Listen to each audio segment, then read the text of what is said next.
Thank you, Devin. Alzheimer's disease accounts for 60 to 80% of dementia cases, according to the Alzheimer's Association. However, exciting news came out a few weeks ago about a new drug approved by the FDA to treat Alzheimer's. Here to tell us more about this medication is Nurse Christina Paris. So thank you for coming in this morning. We appreciate it. Hey, absolutely. I always love being here. So tell us to start here, what is dementia? So dementia, and I got this great sort of explanation from a Canadian dementia expert. And she said, so dementia is kind of like soup. If you think of soup, the title's soup. And then there's different kinds. There's chicken noodle, there's tomato, cream of mushroom. Same thing with dementia. So dementia is sort of the label, the big label, but then there's different kinds. There's Lewy bodies, there's vascular dementia, frontal lobe, and then Alzheimer's. So there's different types. Some dementias too are only temporary. So people who, for example, are getting chemotherapy might have what they call the chemotherapy brain. You'll hear people say that.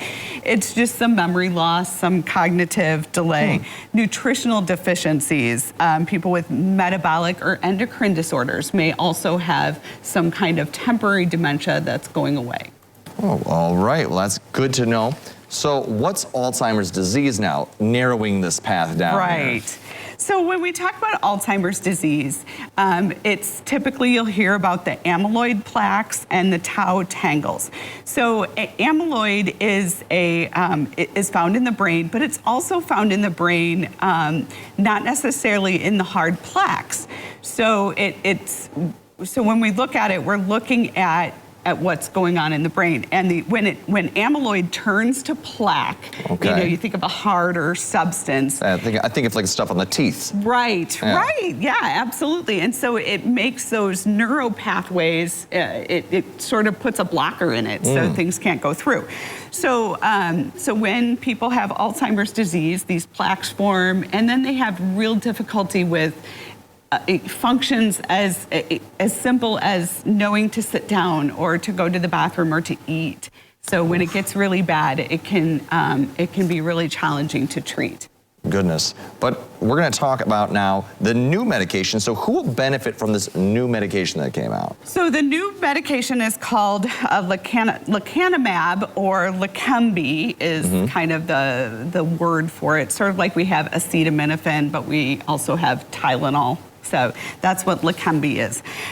So it's a new medication. It is approved through Medicare, which is exciting, but it won't cure or fix the people who already have those plaques in their brain. What it does is it stops that amyloid, or it doesn't even stop. It slows the amyloid from turning into a plaque, which allows you a little more time. It just really buys you time.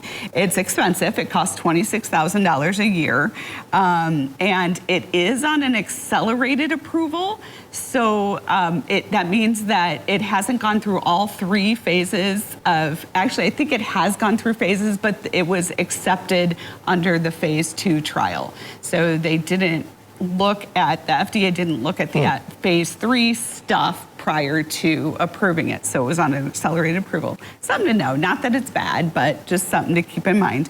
And also it's for early cognitive function. So it can improve mild cognitive function. And but the problem is people usually don't go to the doctor and get diagnosed until the cognitive function has really gotten to be a problem. Right. So the good thing about this medication is that it might have, it will have more people going to their doctor because they're not so afraid of saying, yes, you know what, I've noticed I'm having these problems. Because now there's something that could help them. So there's something that can be done. Right, exactly. Where before I think people were hesitant, you know, nobody wants to admit that they're having difficulty or struggling with things. And so this can be very helpful. I wish I had a list of the type of symptoms for mild, but I really don't.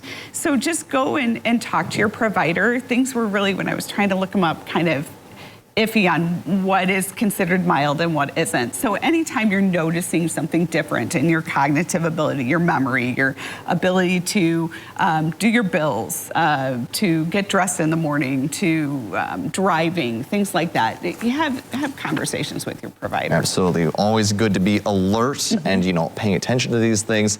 And if you do notice them, go ahead and ask for help. Absolutely. Absolutely. And now there's something that can slow it up. So, that's true. Yeah. That's true. Well, thanks for coming in this morning. We appreciate it, Nurse Christina. You're welcome. And coming up, we have What's Trending, including